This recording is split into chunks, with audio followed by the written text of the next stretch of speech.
Imaginez, vous avez un rendez-vous amoureux avec un Benjamin.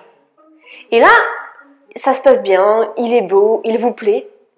Sauf qu'au bout d'une demi-heure du rendez-vous, vous vous rendez compte que vraiment, il ne parle que de lui, il ne s'intéresse jamais à vous. Je pense qu'on est tous d'accord pour dire que ce Benjamin, il a vraiment très peu de chances de vous revoir par la suite, non? Et pourtant, ne pas s'intéresser à l'autre, c'est une erreur commune que font la plupart des entreprises et des entrepreneurs. Ils ne parlent que d'eux, ils ne s'intéressent pas à leurs clients. Par exemple, on a sur le site internet d'une entreprise qui dit « Je suis leader du vin depuis 1932 ».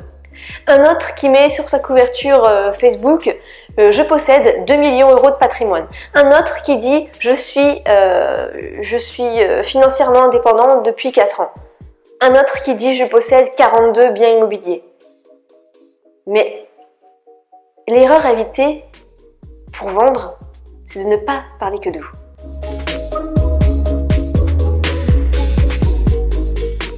Si on reprend l'exemple de Benjamin, vous allez vous dire au bout d'une demi-heure, mais qu'est-ce que ce mec se la pète en fait? Et il n'est pas intéressant à parler que de lui en fait. Pour les entreprises, c'est pareil. Vous pouvez vous dire, mais qu'est-ce que cela pète cette entreprise à dire je suis le leader du vin depuis 1932? Eh bien, pour réussir un rendez-vous amoureux ou séduire son client, il y a 3 phases à passer. 3 étapes, 3 filtres qu'il faut absolument passer si vous voulez faire affaire pendant un long moment avec votre client ou avec un amoureux, une amoureuse. Le premier filtre, c'est de se sentir écouté. Donc déjà, Benjamin là-dessus, il avait complètement tort. La phase numéro 1 n'est déjà pas passée. Se sentir écouté. Se sentir où on a des points communs parce qu'on discute ensemble. Le deuxième filtre, ça va être de savoir ce que l'autre peut nous apporter. Que ce soit par exemple de la complicité, de l'humour parce qu'il est vraiment drôle, du soutien, du courage, tout simplement partager de l'amour avec vous. Et le troisième et dernier filtre, c'est de vous dire, ok, lui plus moi, qu'est-ce qu'on peut faire ensemble? Qu'est-ce qu'on peut construire ensemble? Que ce soit un mariage, des enfants, acheter une maison. Il faut absolument passer ces 3 filtres-là si vous voulez conclure avec votre client ou en amour.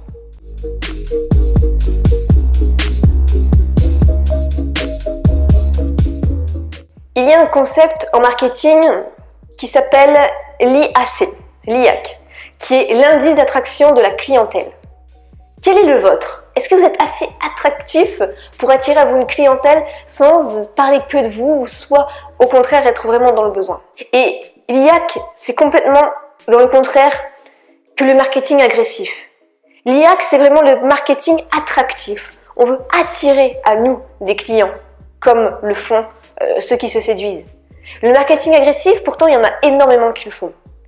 C'est, par exemple, bombarder de pubs Facebook, bombarder d'emails chaque jour, bombarder d'offres achète-moi. Ça va être bombardé aussi pour vous appeler à froid alors que vous n'avez rien demandé, pour vous dire « achetez mon coaching à 10 000 euros ».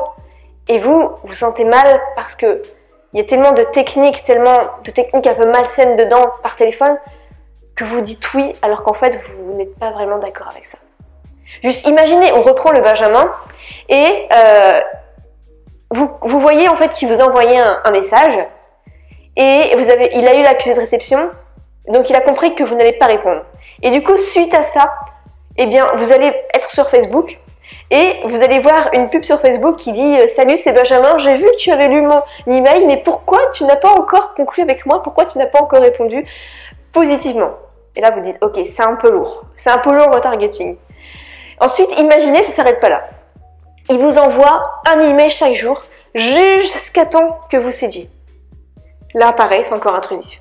Mais ça ne fait tout. Imaginez, il finit par vous rappeler et vous faire tout un argumentaire pour conclure avec vous. C'est agressif, non? Il n'y a rien du tout d'attractif dedans. Alors heureusement, certaines entreprises ont bien compris qu'il ne faut pas mettre eux en avant, mais du coup ce qu'ils font c'est qu'ils mettent leurs clients en avant. Par exemple, on a le site des petites annonces de Montréal qui met en avant un témoignage qui dit « ça va vite, très très vite pour être vendu ». Un autre site pour les cafés qui dit « toujours frais ». C'est un client qui avait dit ça.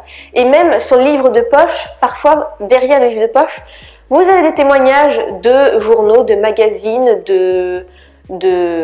d'entrepreneurs, d'autres écrivains qui sont connus, qui font un petit témoignage en une phrase, c'est tout, sur le livre en question. Et là, du coup, vous faites votre avis. Ça peut être intéressant également. Bien que, si on compare avec le domaine amoureux, c'est un peu autre chose. Imaginez, vous avez toutes les ex qui sont déjà sorties avec Benjamin, qui font leur petit commentaire en une phrase. Gentil mais prétentieux, Sarah, coiffeuse. Un peu bordélique, ne se sent pas à l'écoute, de Clara, 34 ans, qui est parisienne et qui a une boutique en ligne. Pourquoi tu fais ce bordel? Il s'est encouragé dans les moments difficiles d'Émilie, qui est agricultrice. Et vous avez le témoignage là, vraiment de, je sais pas, de Clarisse qui dit Benjamin ronfle aussi fort qu'une machine à laver. Et là vous dites ok, non, on va laisser tomber. Dans ces cas-là, on peut pas trop comparer avec le domaine amoureux, mais parler des clients plutôt que de soi, c'est déjà un meilleur point pour les entreprises et les entrepreneurs. Donc concrètement, comment faire pour augmenter son IAC, son indice d'attraction de la clientèle? Eh bien, il faut répondre en posant une question par rapport au problème que connaît le client. Pour ça, il y a 4 phases à identifier pour augmenter son IAC. La première, c'est d'attirer l'attention. Donc, que ce soit par exemple par une promesse, une question, un problème ou encore un slogan. Par exemple, sur mon site, sur ma bannière YouTube, vous pouvez voir le slogan « Deviens chef d'entreprise depuis ton salon grâce à Internet ». Ça parle ça aux clients. Je ne vais pas mettre je possède 500 000 € de patrimoine » ou « Je suis libre et indépendante depuis 3 ans ». Parce que ça, les gens s'en foutent. Ils veulent se dire « Ok, si je suis cette personne, qu'est-ce qu'elle peut m'apporter? C'est quoi sa promesse ?» Et ça doit être ça, l'essentiel. Ensuite, une fois que vous avez capté l'attention, il va falloir retenir l'attention. Donc là, à ce moment-là, vous pouvez parler en détail un peu plus des bénéfices ou des résultats que la personne va avoir si elle fait affaire avec vous. Donc, par exemple, les bénéfices d'un produit, d'un coaching. Troisième chose, ça va être de maintenir l'attention.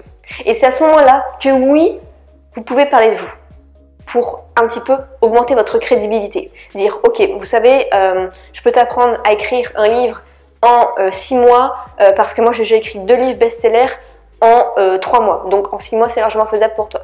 Là, ok. En fait, tout est dans l'équilibre. Il ne faut pas parler de vous en tout premier. Il faut parler de vous dans la 3e étape seulement. Et la 4e étape, enfin, bien sûr, c'est l'appel à l'action. Vous demandez à la personne soit de s'inscrire à une liste email, soit d'acheter avec vous, soit de s'abonner ou de ce que vous voulez, mais une action concrète de la part de l'autre personne que vous avez en face de vous. Voilà pour cette vidéo, j'espère qu'elle vous aura plu et qu'elle vous aura fait un petit peu changer votre vision des choses par rapport à ça. Et n'oubliez jamais, les clients détestent se faire vendre, mais ils adorent acheter. Si jamais cette vidéo vous a plu et que vous avez envie d'augmenter votre crédibilité parce que vous partez de zéro, sachez que j'ai une formation sur ça pour ceux qui démarrent entièrement de zéro, qui n'ont pas encore de clients, qui n'ont pas encore de témoignages, qui n'ont pas encore, je sais pas, fait d'interviews avec des grandes personnes, qui n'ont pas encore montré leur expertise. Sachez que c'est quand même essentiel pour vos clients, pour vous faire confiance. J'ai une formation pour ça, pour vous aider à augmenter votre crédibilité, même si vous êtes un débutant sur Internet. Le lien se trouvera juste en dessous. Je vous souhaite une excellente vidéo, une excellente journée. Prenez soin de vous. Ciao. On se retrouve dans une prochaine vidéo. Ciao. C'est l'heure des croquettes? Allez, c'est parti.